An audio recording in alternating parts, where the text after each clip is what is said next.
Training your dog to walk on a leash is actually very simple. You don't need choke chains or prong collars, and you don't even need treats to reinforce the behavior. All you need is a little bit of consistency and patience. So here's how it works. First thing we're gonna want is a nice flat collar, either nylon or leather, something that the dog can wear that does not cause any pain and it does not cause any negative associations. The second thing we're gonna need is a harness. Now it can be any kind of harness. I prefer the kind of harness where it hooks on the chest, the leash hooks on the chest, because when the dog goes to pull, then it turns their body sideways. It doesn't teach them not to pull, but it prevents them from practicing pulling. A lot of harnesses hook on the back of the dog, and that actually enables dogs to pull more. So I'd strongly suggest a harness where the leash hooks on the front. I'll leave a link in the description below to the type that I personally use with dogs. Now, once you've taught your dog this, you won't need the harness. You're only gonna need the collar. The whole goal here is to train the dog on the collar, not to pull. But in order to stay 100% consistent, you've got to use both things, the collar and the harness. So here's the treatment for a dog that pulls on leash. Whenever you take your dog out for a walk,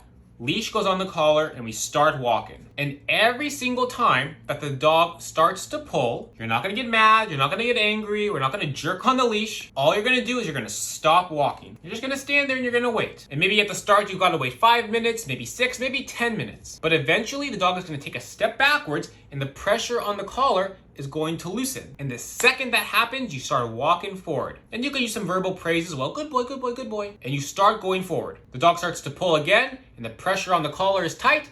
You stop walking. And you do this every single time. We're not so much teaching the dog anything about the leash, as much as we're teaching them that when I feel this, which is pressure on my neck, I don't get to go where I want to go. When I feel this, there's no pressure on my neck, I get to go where I want to go. We don't need any other form of punishment or treats. The treat and reward for the dog is getting to go forward, getting to go where they want, and the punishment is not getting to go where they want. And that's the basic exercise. That feeling of pressure is very easy for a dog to differentiate between what's okay and what's not okay. Now, obviously there's going to be times where you cannot do this. If we're going for a walk and we're crossing a busy street with a light, we can't risk the light turning red in the middle of the crosswalk and us having to stop there with our dog because the dog is pulling. We've got to have a way to be able to just walk our dog and exercise and not ruin this training. And that's where the harness comes in. Anytime you even think you might not be able to be consistent with the collar and the stopping and going, you're going to switch your dog to the harness. Because remember, what we're training actually has nothing to do with the leash.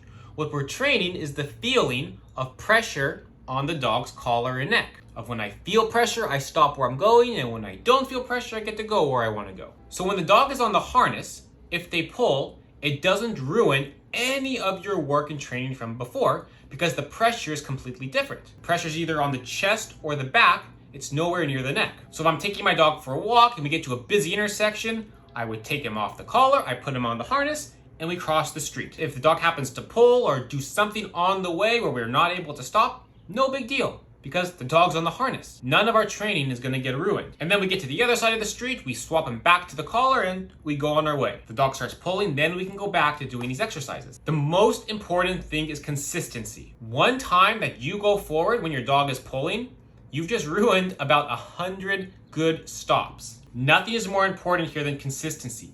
That every single time the dog pulls, they don't get to go where they want to go. And this is why I use the harness. It's a very easy way to guarantee 100% compliance. Now, I said when your dog starts to pull, we don't get mad, we don't get angry, we don't tell them, no, bad dog. But when your dog is walking nicely, that's the time to talk to them. If your dog is doing good, he's walking, there's no pulling, that's when you can go, oh, good boy, oh, this is a nice walk, good job, and give them that verbal feedback. Even though their main reward is just getting to go forward and get to go where they want to go, that verbal feedback is very good as well. So it takes some patience at the start, but if you follow this and you use both the collar and the harness, this is how you get complete consistency.